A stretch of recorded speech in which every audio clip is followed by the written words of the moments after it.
Heads up, Brutal Doom is violent, and I mean really violent. If you're not a fan of constant disembowelment and blood-curdling screams of pain, I'd advise watching at your own discretion.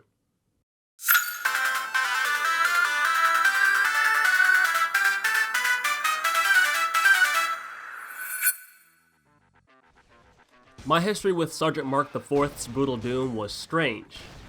I'd see videos of this mod as a teen and wanted to play it so bad. But when I finally got the chance, I hated this mod with a burning passion due to a lot of gameplay elements veering too far from what I liked about Doom 1 and 2. Yet here I am about 7 years later covering something I thought I'd never boot up again. Now let's look at this for what it is, a modification of Doom. Level design has been pretty much untouched, and enemies ultimately follow patterns similar to their vanilla counterparts. The most important things to note are the excessive violence, the new guns, and some new features like throwing grenades. The violence ranges anywhere from being reasonable to teetering somewhere between edgy and outright goofy. Doom Guy can shoot off arms, shoot off legs, shoot off heads, shoot off half of an enemy's body, horizontally or vertically, shatter bones with an unreasonably strong kick like he's Kenshiro, or just plain beat someone to death. Until Sergeant Mark releases his upcoming original game Brutal Fate, I don't think I'll ever play another shooter, game, or mod that is as violent as this. While the over-the-top gore never got to a point where I wanted to stop playing, I have to admit that Brutal Doom can feel awkwardly violent at times. Expect to see a lot of entrails splatting up against the wall and enemies screaming their lungs out over their spilling guts. I don't believe that video games make players violent. In fact, I see games as a great way to release violent urges or other frustrations in an inconsequential environment. But Brutal Doom's aesthetic is elaborate to the point of being outright disturbing sometimes. But I'm not in a place to argue the semantics of acceptable violence in video games. Excessive dismembering aside, Brutal Doom is a much more high-stakes take on the original formula. While Doom Guy's arsenal performs at a much faster rate, enemies are also quicker. I'm not sure if enemies particularly hit harder, but with the speed at which they attack our poor Doom Guy, it doesn't matter since it takes no effort to die in mere seconds. Brutal Doom also comes with reworked and new enemies, but they don't add much, at least not to me. I played a good chunk of the mod with and without these new enemies and reworks, and the difference is nothing remarkable. Gunfights come and go so quickly that I didn't feel much of a difference, save for exceptions like the Spider Mastermind's frag bullets. But regardless, the new features still give the mod a pinch of extra difficulty for those seeking greater challenges.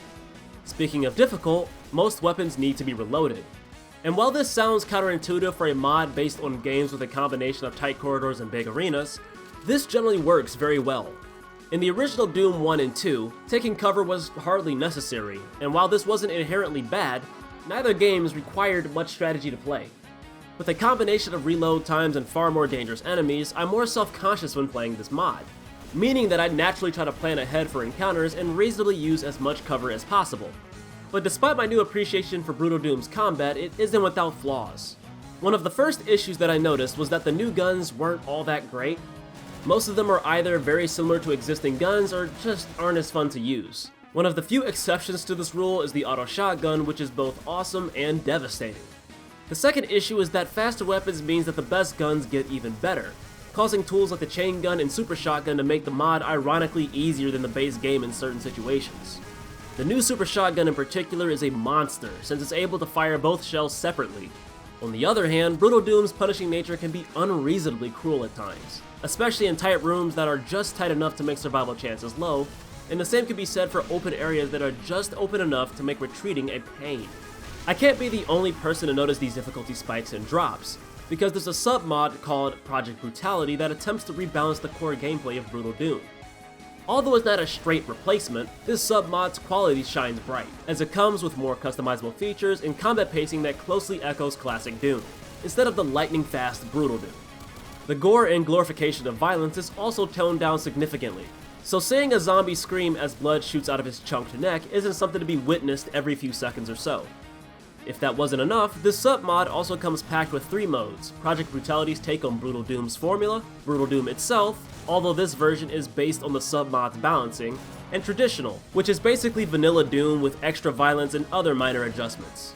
I'd be lying if I said I didn't enjoy Brutal Doom and Project Brutality more than the vanilla games at times. Classic Doom's skill ceiling isn't very high, and these mods, at their best, deliver an experience that gives me that much needed challenge. But it's also worth noting that both have quirks or new features that the vanilla is better without. Neither Brutal Doom nor Project Brutality are straight upgrades from good old Doom. but they're definitely new favorites of mine. So you know what? The Brutal Doom formula ain't so bad. Hey, thanks for watching the video. If you had a good time, clicking that like button helps other people on YouTube see me, and I'd be really grateful if you helped a brother out. If you're interested in more content from me, there's a nice and friendly subscribe button down below, and it touched my heart if you stuck around for some more. Be sure to follow me on Twitter if you like updates and questionable jokes. And I've got a Discord server that I'm always checking, so it's really easy to get in contact with me over there. That's it from me. I'm RoberOnocle, and I'll see you guys next time. You all take care.